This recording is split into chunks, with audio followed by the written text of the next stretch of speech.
So yeah, tonight we're going to discuss identity theft, and my name is Kelly Lai. I'm a staff attorney here at Brooklyn Legal Services Corporation, a consumer and economic advocacy program. Next slide, please.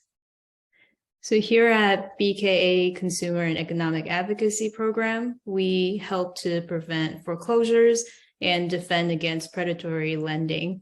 We also resolve tax issues such as tax debt, innocent spouse relief, and recovering any unpaid stimulus checks with the IRS for low-income taxpayers. And we also have two other programs here at BKA. First one, the Preserving Affordable Housing. We represent tenants facing eviction or their landlords violating housing law. And last but not least, our Community Economic Development Program. They provide legal counsel to nonprofits and small businesses. They also help negotiate rent and arrears. And if you do have questions regarding the other units, our phone number and contact information is listed below here on the slide. And I will leave this or pass it on to my colleague, Maurice. And we will also leave time at the end of the presentation if you do have any questions. Thank you very much, Kelly. So let's get right into it. Identity theft. Identity theft is whenever someone uses your information or just general information about you without your permission, usually with the intent to impersonate you to gain some benefit. So for example, someone uses your name, social security number, or other personal information to commit fraud or engage in any unlawful activities. So first, we're going to go over some common identity theft methods in order to help you prepare and better prevent any chance of identity theft happening. The first type of very common identity theft comes from phone scams. You might receive a phone call saying that you want a prize, or a very scary call saying that someone is from the IRS and that they're demanding that you pay a big balance that you owe that you really don't actually owe.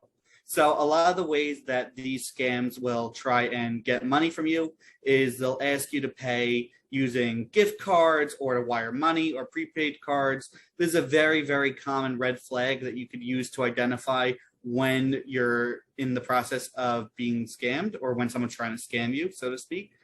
And so you could do a lot of these things to really, there's a lot of these things you could do to really help identify when something is fake. For example, if you're called that you received a prize, did you enter a contest? Did you know that did you receive a letter from the IRS saying that you received a bill?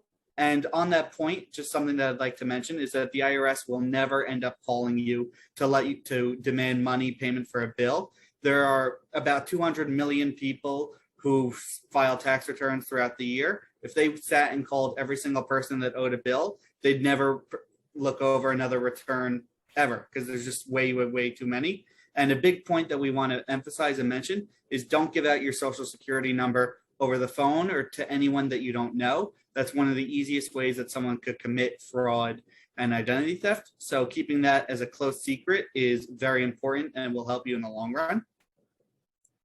So now let's go through some examples of some texts you might receive about some scams. So the first one on the left, as you can see, this person received a claim that they received a prize to claim a $500 Amazon gift card. Again, common way to identify this person probably didn't enter any contests to win an Amazon gift card, and it actually provides a very suspicious looking link in order to claim it. These links can be very, very harmful for you and your devices. They could lead to malware that could install a virus onto your device that could collect your information without your consent, or it could lead you to a fake page where you might enter in personal information that's going to a scammer that will use it for bad purposes. If you look in the middle, you'll see an example of a fake bank scam where they'll say that your bank account, perhaps your Amazon account or any other account that you may have is currently locked and that you need to do something, usually pay a fee to unlock it. And again, so another red flag we could identify is from a number you don't recognize. This is from, if you look at the bottom, there's a link that looks very, very suspicious with a lot of random letters and numbers. Again, not usually associated with any bank ever, and is another way just to try and scam people. And the third one is a text message from the IRS with a phone number that's not registered on any IRS website or publication. Again, the IRS isn't going to call you or text you telling you that you have a bill that you need to pay, and is especially not going to be talking about any government agencies like the police or the FBI telling you that you have a payment that needs to be made. It's just something that will not happen. So if you ever see it, feel free to delete it and make sure you don't click on any links that they provide. Next, we're going to talk about email scams. Very similar to the phone scams. A very, very easy way to look out for fraud is if you get an email from someone that you don't recognize, and usually there will be a lot of typos. Maybe the email address itself will have some mistakes and will look like it's trying to impersonate something else. Perhaps you're receiving an email from Google, and instead of zeros in the word Google, it might instead of O's, it might be the number 0. So a lot of things like that are very readily apparent in most scam emails, where they have a lot of obvious flaws within them. Perhaps there's a very low resolution logo or even an incorrect logo. And sometimes there's suspicious language in there. A lot of times there are scams that are generated by machines and that are done very poorly. And so they'll have a lot of spelling and grammar errors. So if you notice that, that's also another sign to let you know that you're being targeted for a scam. And always, please remember to ignore emails you're not expecting and to never click on any unknown links. If someone sends you something and you're not sure who it's from or what it is, don't click it, because if you click it, it could download a virus onto your computer, which will then go on to steal a lot of your valuable personal information and will let a lot of bad people do a lot of bad things. And again, please don't enter your personal or financial information onto any link that you're unsure of. It's essentially the same thing as just giving it to someone directly.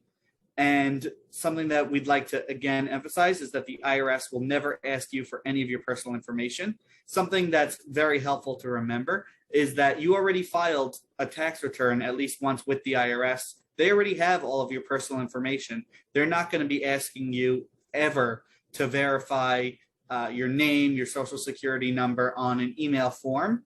The very, very, very rare exception is if you make a plan with the IRS for them to call you related to something that's going to be discussed later. And even so, they'll only ask you information that's not your personal information, but just related to a previous tax return. So there's never a situation where you have to give your personal information to an officer from the IRS. And again, here we have some examples. If you look at the top left, we have an email where someone won a fake Amazon gift card. Again, a very suspicious link that really shouldn't be clicked on. The email address is coming from looks nothing like an email from anywhere anyone would recognize. A lot of mistakes within it.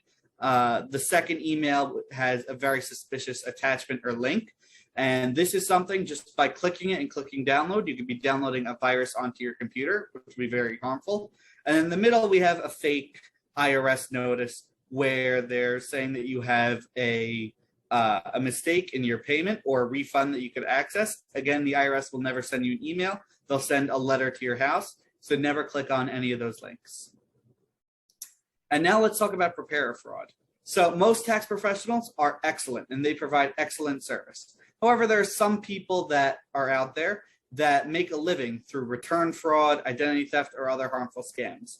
These people will generally try and use your personal information to claim your benefits, to claim your refund that you're offered, perhaps disability benefits or Social Security. They'll reroute it to themselves rather than to you. So you always want to be careful with who you're hiring or who's assisting you with your taxes, and to always make sure that you're using someone on the up and up, perhaps a licensed professional or a CPA. And again, a tax fraud specialist is going to use your personal information to file a tax return and collect the benefits. So always make sure that you're using someone above board, someone who is in good standing. And now let's talk about some other forms of fraud and how they could happen and things that you could do to prevent them. So one of the things that some people do is called dumpster diving, where they'll literally go through your trash and try to look for valuable documents that they could use to steal your personal information. So for example, maybe you received a bank notice or some other document that has a lot of your personal information. You never really want to just throw that out into your trash. If you have access to a shredder, then it's always good to put those in a shredder. But something you could do that's very easy and very efficient is if you take a marker such as a Sharpie and you just cross out all of your personal information. There are even stamps that you could buy that you could just press down a stamp and be able to cover all of your personal information. Even tearing up documents can be very, very helpful. And that way, anyone going through your garbage will only ever find garbage and not any of your personal information. If you're ever unfortunately in a situation where your wallet gets stolen, as you know, you have a lot of very, very valuable information in your wallet or your purse, including your ID, your credit cards, other bank cards, other important documents or cards. And so what you want to do if you are ever in that situation is you want to call all those institutions, your bank accounts, and make sure that they know that those cards are currently stolen and that they should be voided. And just be careful that no one is currently using your information or impersonating you. And you want to just keep an eye on some of the other things that Stephanie's going to talk about a little later on if you're ever in a situation where your wallet gets stolen. In terms of your mail, there's a lot of very valuable information on your mail, bank statements, your personal information, social security number could sometimes be on some documents. So you never want to let your mail be sitting outside or in an unprotected area for too long. If you're going to be away from your home for a long period of time, maybe ask a neighbor or a relative to come pick up your mail and put it in a secure location, whether that's in your house or in theirs. Or just to be careful to avoid leaving your mail outside for too long to avoid porch pirates and other mail thieves, as that's another way that you could really reduce the odds of you being the victim of identity theft. And finally, personal information shared on the internet. You should always assume that if you're posting something on the internet, that every single person on earth could view it. You never want to post information that you wouldn't be comfortable sharing with a stranger. So things like your social security number, home address, banking information should never be posted online, because as soon as it is, it's very, very likely that someone will see it. And unfortunately, is the reality that someone might use it for a bad purpose. So please be very careful with posting information onto the internet and not to post any of your personal information. And so now I'm going to pass it over to Stephanie to talk about some of the common signs of identity theft and things you could do to avoid it. Thank you, Maurice. So I'll be speaking about, sorry, I don't know. Can everyone hear me? Okay. Thank you, Maurice. I'll be speaking about the signs of identity theft, things to look out for, and things that you should be aware of. Unfortunately, you might not know you're a victim of identity theft unless you receive a notice by the IRS that there's an issue with your tax return. This can include a letter from the IRS inquiring about a suspicious return, the inability to e-file your tax return because your social security number has already been used prior to your attempt to do so, and just an IRS account created in your name. Reading your bills and monitoring your financials is also very important and can raise red flags, whether or not someone has used your information or has had access to your personally identifiable information. And again, as Maurice was mentioning, just to always check your mail. If you're receiving suspicious mail or perhaps mail from subscriptions that you have not subscribed to, that should also raise a bit of concern and prompt you to investigate further. So some preventative measures you can take if you are or believe that you are a victim of identity theft. Again, you cannot completely prevent it from occurring, unfortunately, but you can greatly reduce the chances of it happening to you. A great resource to take advantage of is to obtain a credit report regularly. You can get up to 3 credit reports per year from these 3 companies listed below. They're free and something that definitely should be taken advantage of by every individual. Keeping a close eye on your credit card bills and your bank account statements just to make sure that every charge that has been charged is actually attributed to your expenses and your spending, as opposed to someone else who has gotten access to your accounts and has been using your information fraudulently.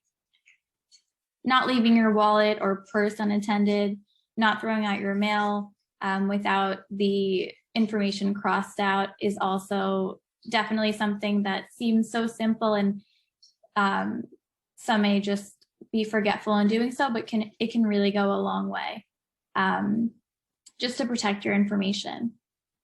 And the good password policy, just making sure that you don't use your personal information in creating a password, don't use sensitive information, have your password be over a certain amount of letters, include special symbols and characters, is always a good idea. There are also ID protection services that you might want to take advantage of, such as LifeLock. And what these services do is monitor websites and databases. So if your personal information has been posted on one of these sites or used on one of the sites, you will receive an alert. So this is a really good way to monitor and prevent your information from being used on the dark web. Another step to take is to register for an IP PIN, which I will explain a little bit further in the upcoming slides. But this is available to victims of identity theft as well as individual taxpayers who would like to take a preventative approach.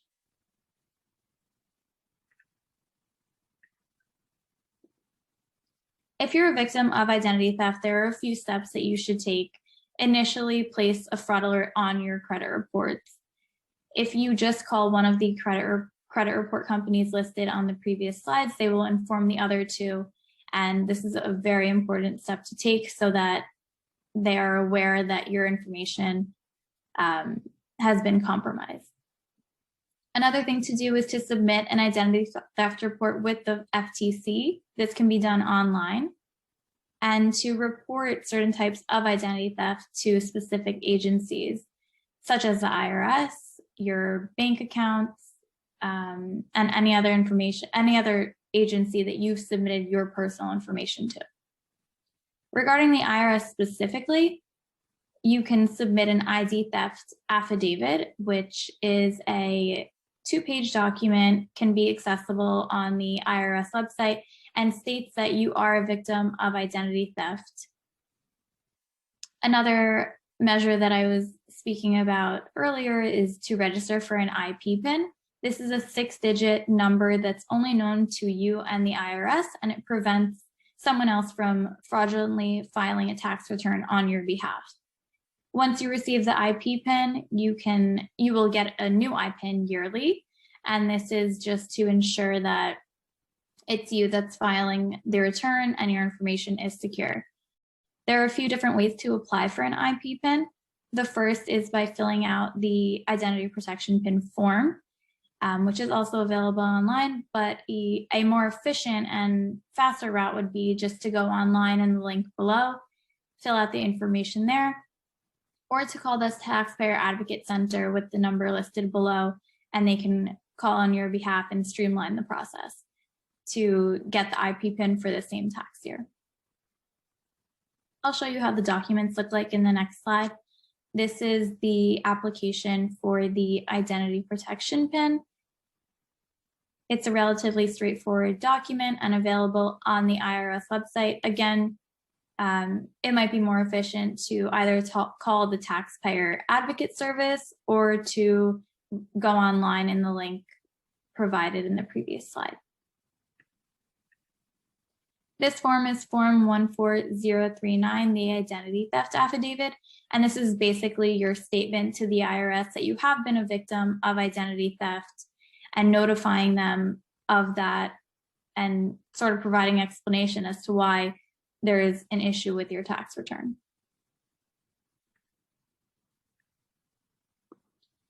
So I hope that we've been able to cover the bases of identity theft and offer you some tips and things to look out for to prevent and also to respond if you're ever in this situation. We'll now open it up to a Q&A. If anyone has any questions, feel free to please raise your hand. Yeah, thank you, Stephanie and Maurice, for presenting. If anyone has any questions, please put them in the chat and we can go over them. And if we're unable to go over it today, we're happy to set up a time to speak in more detail.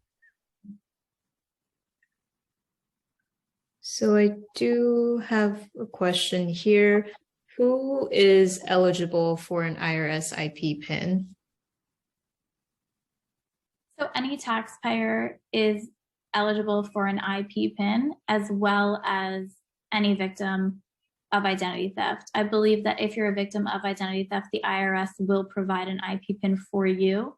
But if you're looking to register for an IP PIN yourself as a preventative measure, that's available to every taxpayer. Yeah, and it's not only for individuals with a social security number, even individuals who have an ITIN are able to get this IP PIN as well. Another question, will the IRS ask me to make a payment over the phone?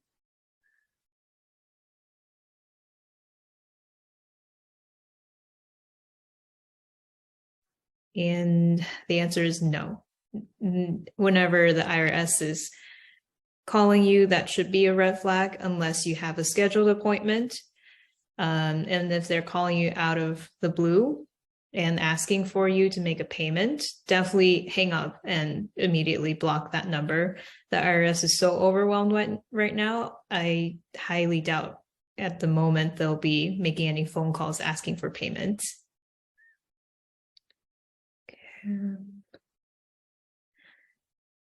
Another question, where do I enter the IP PINs on the tax return?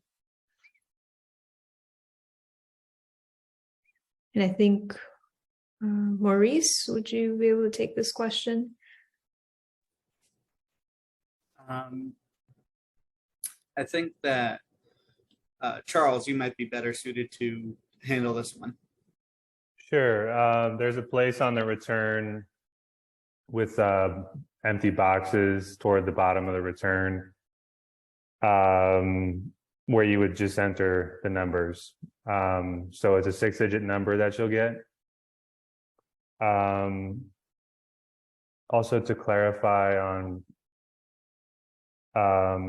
unsolicited calls from the IRS, if you do file the 15227, which is the form that you use to get an IP PIN, that's if you were not able to go online and do it, you can file that form. The third method that was mentioned was to go to a taxpayer assistance center after you've set up an appointment with them. But if you do file that form, the IRS will give you a call, but you don't know when that call will come. So that would be an example of when you might not be expecting a call. If you did get a call regarding that, you can call in, and you don't understand who it is or why they're calling. You know, for instance, you filed the 15227 and you don't understand who it is or why they're calling. When you get that call from the IRS, you can let them know. You'll be checking the information, so you can end the call and then call into the IRS and ask if an agent has contacted you regarding your 15227. And then you could go forward that way. And I think one last question, and also it's something that we see pretty often as well. What do you do if you find out that you owe taxes because of unemployment income and you never filed for unemployment? So in this instance, do everything that Stephanie has said, contact the credit bureaus, letting them know that someone used your identity so they can freeze your credit, contact the Department of Labor, and there's a form you can fill out online to report that your identity has been used, and you need to request a updated unemployment form where everything's is just zeroed out since you never received it. And then again, definitely file the identity theft form, the 14039, letting the IRS know that you never received it in the first place, and get an IP PIN because you don't want this to repeat itself next year when you do file your tax return. And I know it's still a few months away. The tax season starts about January, but now it would be a good time to think about getting those IP PINs just so you have everything ready by the time you do need to file. And you don't want any surprises when that time rolls around, as it does get busy across tax preparers and all the organizations trying to get all the documents together. I think I have a Q&A.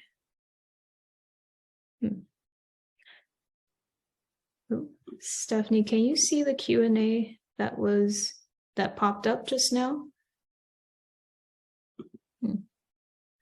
If someone has a question, they can try to unmute themselves. The question is, besides your bank, which agency should be contacted first to report identity theft? Yeah, Stephanie, you want to take this? I would say definitely the IRS. Perhaps you found out that you're a victim of identity theft through an IRS, an issue that the IRS notified you of your tax return. So definitely the IRS, fill out the identity theft affidavit stating that you're a victim of identity theft, that your information has been compromised. In addition to your bank accounts and any other agencies, maybe credit card companies and things of that nature. Yeah, and definitely the credit bureau, since the three major credit bureaus are the ones holding all of our information regarding our finances. So definitely report it to at least one of them, so they would notify the other two credit bureaus to freeze your account so that no one else can open any more accounts under your name. Okay. All right, I think those were all the questions. If anyone has any remaining questions, definitely contact us at 718-487-2300. And thank you so much, everyone, for attending tonight. And I hope you have a good rest of your evening.